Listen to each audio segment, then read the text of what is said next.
ఆదిలాబాద్లోని శ్రీ గోపాల కృష్ణ మఠంలో నిర్వహించిన కాగడ హారతి కార్యక్రమంలో ఎమ్మెల్యే పాయల్ శంకర్ పాల్గొన్నారు. ఈ సందర్భంగా ఎమ్మెల్యే కుటుంబ సభ్యులతో కలిసి ప్రత్యేక పూజలు నిర్వహించారు. అనంతరం మీడియాతో మాట్లాడుతూ ప్రజలకు కార్తీక పౌర్ణమి శుభాకాంక్షలు తెలిపారు. హిందువులంతా ఏకతాటిపై ఉంటూ ధర్మాన్ని కాపాడుకుంటూ ముందుకు సాగాలన్నారు. ఆయన వెంట బీజేపీ కౌన్సిలర్ తదితరులు పాల్గొన్నారు.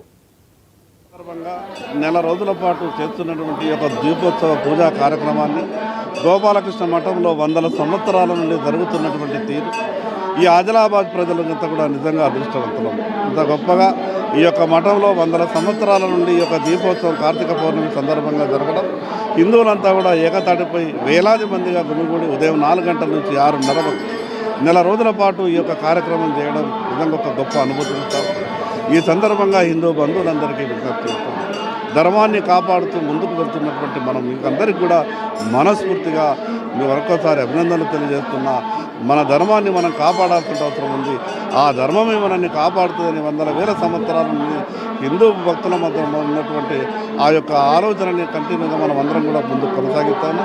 మరొక్కసారి ఈ యొక్క కార్యక్రమాన్ని ఇంత దిగ్విజయంగా పూర్తి చేసినందుకు గోపాలకృష్ణ మఠ పీఠాధిపతి గారిని, అదేవిధంగా సహకరించినటువంటి భక్తులందరూ కూడా ప్రతి ఒక్కరికి పేరు పేరున ప్రత్యేక